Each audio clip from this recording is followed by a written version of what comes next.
ये आकाशवाणी है। स्पॉटलाइट में सेवा और समर्पण 20 साल सुशासन के श्रृंखला के अंतर्गत आज सुनिए विशेष कार्यक्रम युवा शक्ति स्पोर्ट्स टू स्टार्टअप।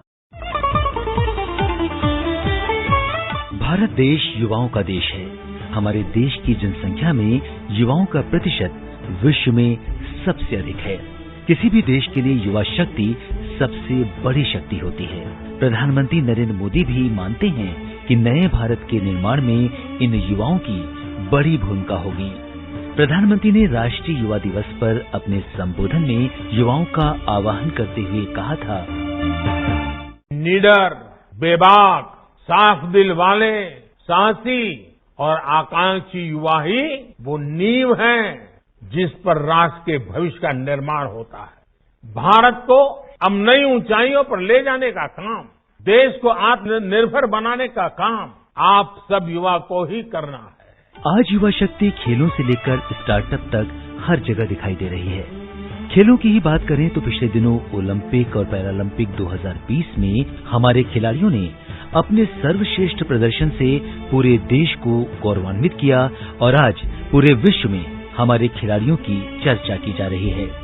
अंतर्राष्ट्रीय स्तर की खेल प्रतियोगिताओं में भारत के खिलाड़ी जीत के तमगे हासिल कर अपने प्रदर्शन की छाप दुनिया भर में छोड़ रहे हैं, जो ये बताता है कि प्रधानमंत्री नरेंद्र मोदी और उनकी सरकार ने बीते सालों में खेलों को प्रोत्साहन देने के लिए जो प्रयास किए हैं, अब उनके नतीजे दिखने लगे हैं।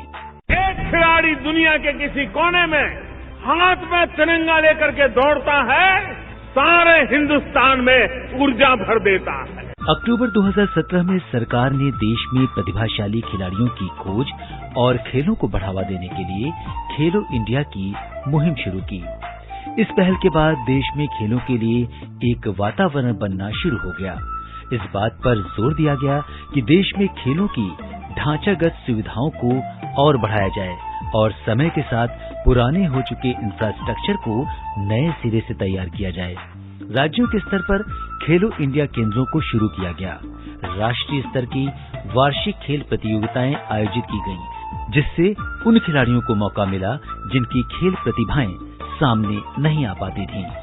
इन कुछ सालों में सरकार का ध्यान इस ओर भी रहा है कि भारत के अपने खेलों को बढ़ावा मिले। विशेष रूप से ग्रामीण क्षेत्रों में प्रचलित परंपरागत खेलों को आगे लाने के लिए प्रधानमंत्री मोदी ने कई मंचों से आह्वान किया। भारत में स्पोर्ट्स कल्चर को विकसित करने के लिए हमें अपने तौर तरीकों को लगातार सुधारते रहना होगा। आज अंतर्राष्ट्रीय खेलों के साथ साथ पारंपरिक भारतीय खेलों को भी नई पहचान दी जा रही है। युवाओं को अवसर देने के लिए, प्रोफेशनल एनवायरनमेंट देने के लिए मणिपुर के इम्फाल में देश की पहली स्पोर्ट्स यूनिवर्सिटी भी खोली गई है। नई राष्ट्रीय शिक्षा नीति में भी पढ़ाई के साथ साथ खेलों को बराबर प्राथमिकता दी गई है।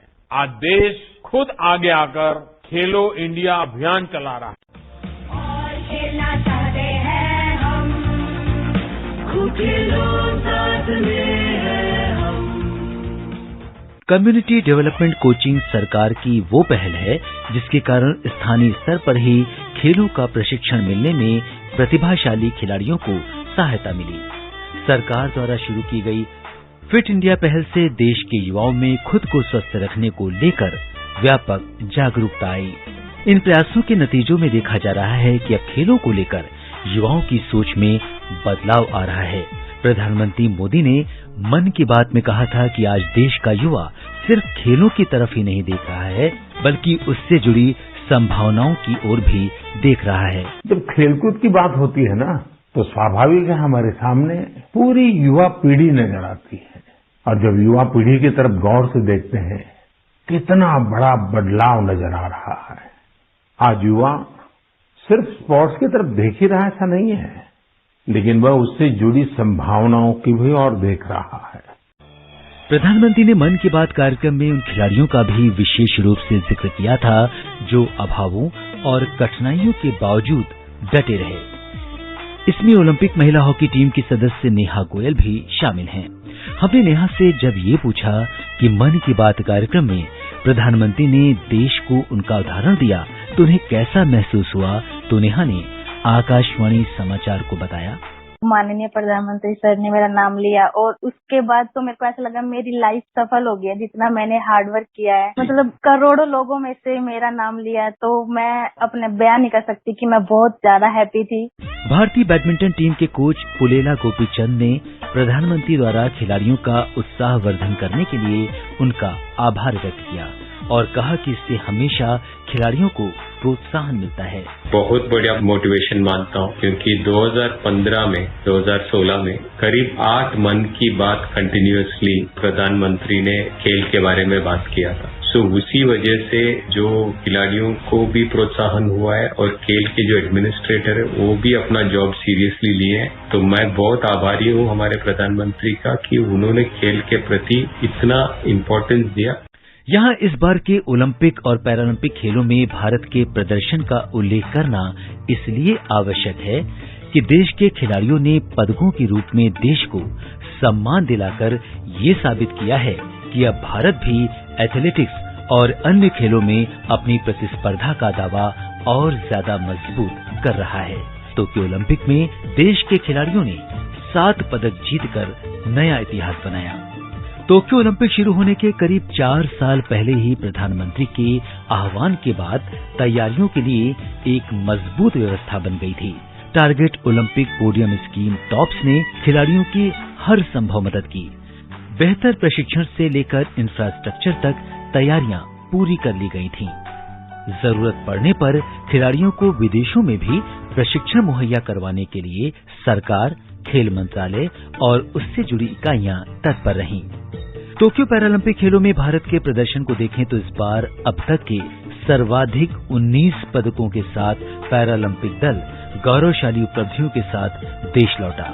इससे पता चलता है कि दिव्यांगजनों को खेलों में प्रोत्साहित करने के लिए प्रधानमंत्री और सरकार के प्रयास रंग ला रहे हैं। खेल मंत्री अनुराग सिंह ठाकुर ने प्रधानमंत्री नरेंद्र मोदी द्वारा खिलाड़ियों का मनोबल बढ़ाने के लिए उनका धन्यवाद किया और खिलाड़ियों के साथ उनके लगाव की सराहना की।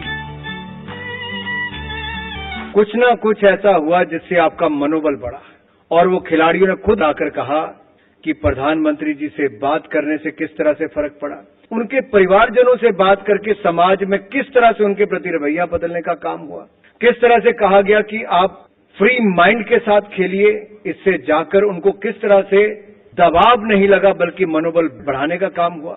ये बातें छोटी छोटी लग सकती है, कुल मिलाकर जब हम इसका आंकलन करते हैं तो ये देखने को मिलता है कि जब देश के प्रधानमंत्री पीछे खड़े हैं बहुत कुछ बदला है, क्योंकि हम सब ने मिलकर काम किया है। ओलंपिक और पैरालंपिक पदक प्राप्त करने वाले खिलाड़ियों से प्रधानमंत्री ने आजादी का अमृत महोत्सव कार्यक्रम से जुड़ने को कहा। उन्होंने हर खिलाड़ी से 75 स्कूलों में जाकर बच्चों से बात करने और खेलों के प्रति उनके अंदर उत्साह भरने का दायित्व सौंपा।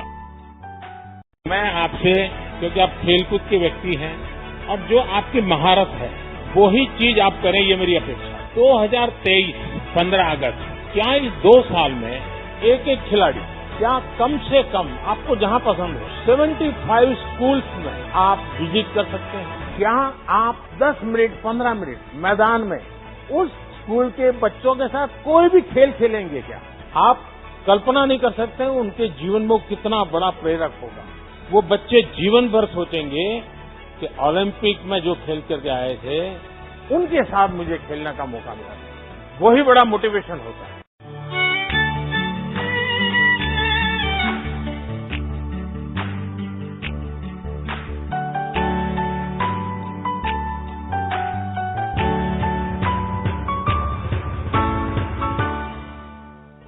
खेलों के साथ साथ स्टार्टअप इंडिया भारत सरकार की एक प्रमुख पहल है, जिसका उद्देश्य देश में स्टार्टअप्स और नए विचारों के लिए एक मजबूत पारिस्थितिकी तंत्र का निर्माण करना है, जिससे देश का आर्थिक विकास हो और बड़े पैमाने पर रोजगार के अवसर उत्पन्न हों। इस योजना की शुरुआत भारत सरकार द्वारा 16 जनवरी 2016 को शुरू की गई थी। इस योजना का मुख्य उद्देश्य युवाओं में व्यापार के प्रति रुचि और एंटरप्रेन्योरशिप को बढ़ावा देना है, जिससे देश में रोजगार और नौकरी को बढ़ावा मिल सके। अब नौकरी ढूंढने वाले नौकरी देने वाले बन रहे हैं और इस क्षेत्र में देश के युवाओं ने प्रधानमंत्री के उत्साहवर्धन और प्रोत्साहन के बाद खासी प्रगति की है। प्रधानमंत्री मोदी का मानना है कि स्टार्टअप्स तकनीकी और नवाचार नए भारत के निर्माण में अहम भूमिका निभाएंगे। भारत सरकार ने स्टार्टअप को प्रोत्साहित करने के लिए स्टार्टअप अवार्ड की भी शुरुआत की है। स्टैक्यू आर्टिफिशियल इंटेलिजेंस AI के क्षेत्र में काम करने वाली भारत की एक अग्रणी स्टार्टअप है, जिसकी शुरुआत 3 टेक्नोक्रेट्स ने 2015 में की थी।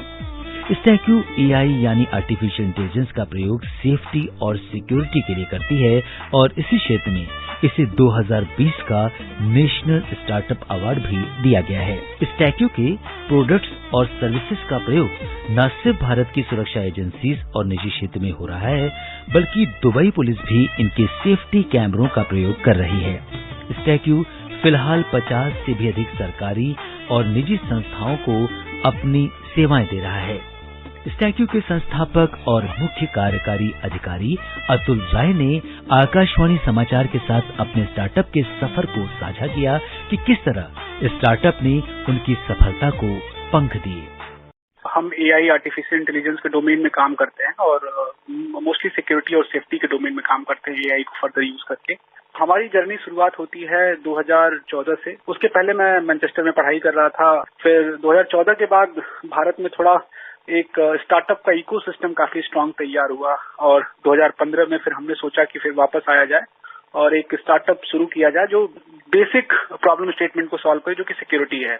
अतुल ने बताया कि स्टार्टअप के क्षेत्र में जब उन्हें राष्ट्रीय पुरस्कार से सम्मानित किया गया तो उन्हें इससे बहुत गर्व की अनुभूति हुई। जब नेशनल अवार्ड जैसी चीज आपको मिलती है स्टार्टअप इकोसिस्टम में, तो ये आपको बहुत इनकरेज करती है।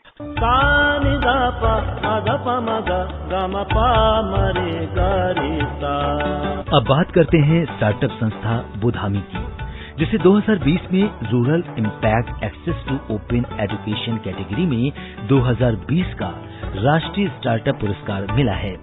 Budhami career counselling, skill assessment और ऑनलाइन लर्निंग प्लेटफॉर्म है। बुधामी ने अपने आर्टिफिशियल इंटेलिजेंस यानी AI पावर्ड प्लेटफॉर्म के साथ ग्रामीण और शहरी क्षेत्रों में 25,000 से अधिक छात्रों को उनके सही करियर का चयन करने में मदद की है और साथ ही 12,000 से अधिक करियर काउंसलर के लिए रोजगार मुहैया कराया है। बुधामी के फाउंडर आशुतोष ने अपने स्टार्टअप के बारे में आकाशवाणी समाचार को बताया। बुधामी जब हमने स्टार्ट किया 2018 में, तो हमने स्टार्टअप प्रमोशन सेल गोवा के साथ और स्टार्टअप इंडिया के साथ इसको रजिस्टर किया और इसको रजिस्टर करने के बहुत सारे एडवांटेज हमको मिले। ये जो पूरा प्रोग्राम है स्टार्टअप इंडिया का, ये हमारे honourable prime minister Shri Narendra Modi का विजन है और जो नेशनल स्टार्टअप अवार्ड है, जहाँ पे वो बेस्ट स्टार्टअप जो सबसे ज्यादा इम्पैक्ट सोशल एरिया में इकोनॉमिक इम्पैक्ट जो क्रिएट कर रहे हैं, उनको आइडेंटिफाई करना और उनको रिकॉग्नाइज करके उनको कैसे नेक्स्ट लेवल पे जाना है, ये भी एक नया कॉन्सेप्ट है। और फिर उसके बाद जब नेशनल स्टार्टअप अवार्ड हमको मिला, तो स्टार्टअप इंडिया ने हमको हर एक स्टेप पे अपने फ्रेमवर्क ड्रिवन अप्रोच के थ्रू गाइड किया। आशुतोष ने देश के युवाओं को आगे आकर अपना स्टार्टअप शुरू करने का आह्वान किया।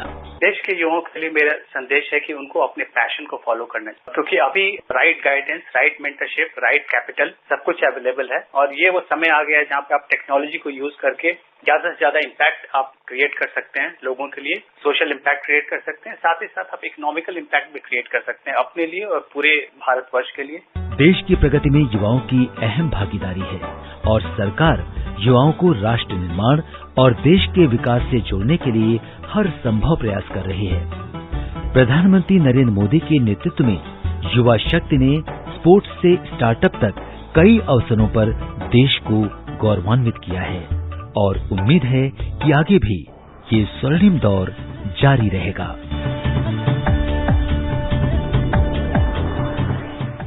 अभी आप सुन रहे थे सेवा और समर्पण 20 साल सुशासन के श्रृंखला के अंतर्गत विशेष कार्यक्रम युवा शक्ति स्पोर्ट्स टू स्टार्टअप। ये कार्यक्रम आकाशवाणी के समाचार सेवा प्रभाग द्वारा प्रस्तुत किया गया। इसे आप हमारे mobile app news on AIR और YouTube channel news on AIR official पर भी सुन सकते हैं। इस कार्यक्रम के संबंध में अपनी प्रतिक्रिया आप हमें ईमेल कर सकते हैं। हमारा पता है airnsdtalks@gmail.com। ये कार्यक्रम फिर से सुनने के लिए लॉग ऑन करें हमारी वेबसाइट newsonair.nic.in।